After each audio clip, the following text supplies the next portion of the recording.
E aí, me chamo Cláudio. Minha história é sobre o eterno problema entre pais e filhos, ou seja, sobre meus pais terem me dado a outra família para me reeducarem. Parece estranho, até selvagem, e eu queria descobrir isso como sendo uma piada, mas, infelizmente. Além disso, fui enviado para uma família pobre, difícil, mesmo estando acostumado com diferentes padrões de vida. Num dia de verão, minha mãe entrou no meu quarto e disse que meu pai e ela queriam ter uma conversa séria comigo. Então eles estariam me esperando na sala de estar. Bem, se eles querem conversar, ok, vamos lá. Já estou acostumado com essas conversas sérias, que eram sempre sobre a mesma coisa. Queriam que eu fosse alguém do jeito que eles queriam, sem nenhum entusiasmo. Entrei na sala. Sentei-me com meus pais com cara de não estar gostando. Cláudio, você está passando por um período difícil na sua vida. Sua mãe e eu não podemos lidar com você, então decidimos dar você a outra família, por um tempo. Sim, assustamos você com isso muitas vezes. Mas hoje achamos as pessoas certas e já concordamos com tudo, disse papai. Eu estava achando que isso era um jogo, então decidi seguir as regras deles e rir do assunto. Então pedi aos meus pais que me deixassem em paz. De qualquer maneira, eu não iria para lugar nenhum. Afinal, eu tenho o direito de opinar, não é? No entanto, meus pais foram inflexíveis e depois de algumas semanas eu já estava sentado num avião que estaria indo para a Moldávia. Sinceramente, lágrimas correram pelo meu rosto. Senti-me rejeitado, traído e não querido. Eu queria apagar meus pais da minha vida. Mas eu entendi que eram só emoções que provavelmente iriam passar. Além disso, eu estava terrivelmente assustado e com vergonha dessas pessoas desconhecidas a quem meus pais me enviaram. Durante o voo, fiquei pensando em como eles me tratariam na família anfitriã. Se eu iria encontrar uma linguagem comum com meus protetores temporários e, de uma forma geral, se tudo estava na legalidade. Meus pais encontraram essas pessoas através de algum tipo de programa de intercâmbio de estudantes, mas seriam confiáveis? Eu nem conversei direito com minha mãe ou pai antes de ir embora porque, até o último momento, eu achei que eles mudariam de ideia. E eu estava com medo, pois meus pais escolheram uma família muito pobre de propósito. Durante um ano, tive que morar em uma cidade pequena com uma população de menos de 50 mil pessoas em condições absolutamente inimagináveis. Mas não tinha como voltar atrás e logo cheguei ao aeroporto de Chisinau, onde fui recebido por minha família anfitriã, a senhora Emma e o senhor Roberto. Eles pareciam ser pessoas muito sorridentes e positivas. No caminho para casa, eles me contaram sobre a vida deles e compartilharam histórias interessantes de suas vidas. A senhora Emma era uma professora de teatro para crianças e o Sr. Roberto era o líder de um coral infantil. Parecia-me que já nos conhecíamos por toda a vida e eles me deram uma recepção bem calorosa. Depois de alguns dias, eu me acostumei com tudo e me tornei parte da vida deles. A propósito, as condições de vida na casa deles não eram tão deploráveis. Sim, eles moravam em um apartamento antigo, mas tinham tudo o que precisavam. Eu também gostei da maneira como eles passavam o tempo livre. Com frequência visitamos exposições, museus, cinemas, teatros. Eu não fazia nenhuma atividade de lazer com meus pais. Não conversávamos de coração aberto com uma xícara de chá, mas agora pessoas desconhecidas estavam mais interessadas na minha vida do que meus parentes mais próximos. Descobri que a senhora Emma gostava de ler à noite e muitas vezes sentava-se em uma cadeira de balanço, cobria-se com um cobertor macio e se mergulhava em romances. Por algum tempo eu a observei sem dizer nada, porque nunca tinha visto pessoas lendo antes. E era difícil para mim entender o que ela encontrava em livros que a fazia passar tanto tempo com eles. Mas um dia perguntei a ela o que ela estava lendo e se eu poderia tentar também. Ela respondeu que seu escritor preferido era Alexander Dumas e que eu poderia pegar qualquer um dos livros dele na prateleira e me familiarizar com eles sozinho. Foi assim que me apaixonei por literatura. Tenho passado quase todas as noites lendo. No outono, entrei em uma escola moldávia. Foi muito emocionante e também muito interessante para mim. Meus colegas de classe eram caras maravilhosos. O único problema era que, a princípio, a língua era um bloqueio para mim. Mas todo mundo me ajudou a aprender romeno e depois de alguns meses comecei a falar. Nos fins de semana, meus pais às vezes me ligavam para perguntar se eu sentia falta deles e de nossa casa, mas respondia honestamente: não, não sinto falta. E uma vez eu disse que fiquei ofendido por causa do que eles fizeram comigo e mencionei que eu não queria mais voltar para casa.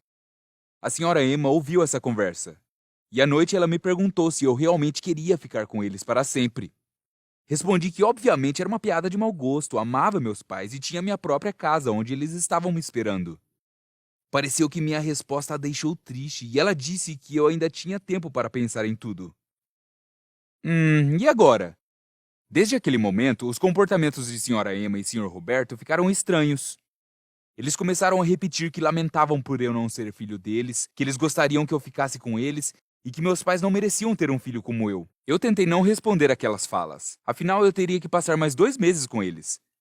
Não era muito, então eu poderia lidar com essas coisas. Um dia, uma semana antes da minha partida, o Sr. Roberto disse que íamos visitar seu irmão e ficar na casa dele por alguns dias. Concordei de bom grado, mudar de áreas não faria mal. Mas na verdade chegamos a algo como um celeiro na floresta. Não havia sinal de celular e parecia que não havia uma alma por perto, exceto nós. Evidentemente descobri que não havia irmãos lá. Perguntei por que fomos até lá e eles me disseram que o irmão de Sr. Roberto chegaria em breve, com sua família. Eu realmente não gostei de tudo aquilo, mas fiz o possível para não demonstrar. Em vez disso, tentei descobrir onde estávamos e como eu poderia ir embora de lá. Descobri que era impossível. Não havia estradas, casas ou qualquer sinal de vida por perto. Após 3 dias, ouvi uma discussão entre o Sr. Roberto e a Sra. Emma. Estavam combinando o que diriam a meus pais e à polícia quando começassem a me procurar. Pelo que ouvi, entendi que estavam fazendo documentos falsos para mim, segundo os quais eu seria filho deles e depois me levariam para a Romênia. Mas para quê? Por que eles precisariam de mim? Fiquei muito assustado e não sabia o que fazer em seguida. Mas sabia de uma coisa. Precisava contatar meus pais imediatamente. No dia seguinte, sugeri ao Sr. Roberto que passeássemos pela floresta, para eu conhecer lugares novos. Ele concordou. Eu levei uma bola comigo e, sem ele ver, levei meu celular. Enquanto caminhávamos pelos caminhos no meio do mato, o Sr. Roberto me contou sobre a natureza local e os animais selvagens. E então chegamos a um pequeno campo. Eu sugeri que jogássemos vôlei. Antes era meu esporte favorito e pratico esse jogo há cerca de 2 anos. Quando começamos a jogar, joguei a bola o mais alto possível numa árvore para que ela ficasse presa lá. Então o Sr. Roberto subiria lá para pegá-la. Enquanto isso, eu tentaria enviar uma mensagem para meus pais. Mas em todas as vezes, a bola caiu traiçoeiramente. A certa altura, o Sr. Roberto ficou bravo comigo. Cláudio, o que está acontecendo? Você está jogando como se fosse cego. Para de errar o alvo. Então finalmente eu consegui acertar, e a bola ficou presa na árvore. O Sr. Roberto sugeriu que eu deixasse a bola lá e voltasse para casa. Mas eu disse que não iria a lugar algum sem a bola. Por algum tempo tentamos derrubá-la jogando gravetos, mas felizmente nossas tentativas não tiveram sucesso. Então o Sr. Roberto me surpreendeu me dizendo para subir na árvore sozinho. Eu na verdade tenho muito medo de altura, mas essa era a minha chance, e afinal eu teria uma oportunidade melhor para captar sinal do celular no topo da árvore. Então comecei a subir tentando superar minha fobia. No meio da subida, percebi que não havia lugar na árvore onde eu conseguiria me esconder do Sr. Roberto e mexer em meu celular. Talvez eu consiga me esconder atrás de uns galhos mais altos? Por fim, a alguns metros acima do solo, estava em um galho onde ninguém conseguia me ver. Então me escondi imediatamente e peguei o celular. Isso, tinha um pouco de sinal. Eu rapidamente escrevi uma mensagem para minha mãe. Eles me sequestraram. E anexei minha localização à mensagem. A maldita mensagem não estava sendo enviada e o Sr. Roberto já estava gritando e perguntando o porquê da demora. Então decidi deixar o telefone na casca da árvore, esperando que a mensagem fosse entregue em breve. Não consegui pegar a bola, então, quando desci da árvore, ele me chamou de covarde e perdedor. Depois disso, o Sr. Roberto me puxou para dentro da casa. Acho que ele está suspeitando de algo. Por isso seu comportamento mudou tão drasticamente.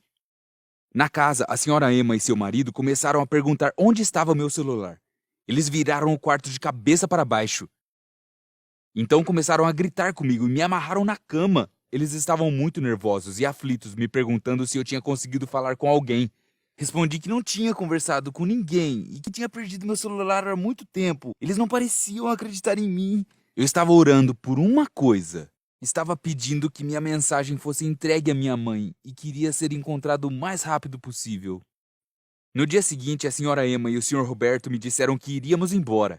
Aquilo foi o fim para mim. Decidi ganhar o máximo de tempo possível. Então disse que estava com muita dor no estômago. Eu me contorci de dor e gritei.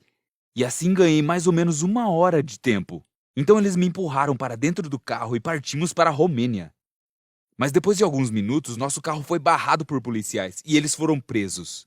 Eles foram enviados para uma ala de isolamento e me enviaram para um abrigo temporário, onde eu ficaria até que meus pais me buscassem.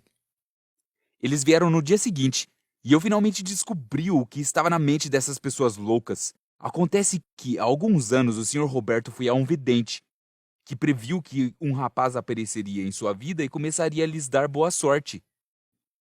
Antes de mim, vários adolescentes já haviam ficado com eles através desse programa de intercâmbio, mas não notaram nenhuma mudança quando essas crianças apareceram. No entanto, quando eu cheguei, o Sr. Roberto ganhou um prêmio grande na loteria e depois encontrou uma pulseira de ouro na rua. Eles estavam achando que eu era seu talismã do dinheiro e decidiram que eu iria ficar com eles, custe o que custar. De fato, é muito triste ver o que a pobreza fez com essas pessoas instruídas. Agora eles terão que passar muitos anos na prisão por sequestro. Quanto a mim, voltei para casa com meus pais e parece que nosso relacionamento começou a melhorar um pouco. Não posso dizer isso com certeza ainda, mas realmente espero que seja verdade. Você concordaria em deixar seus pais e ir para outro país por um ano todo? Compartilhe suas respostas nos comentários e clique no botão do joinha aqui embaixo.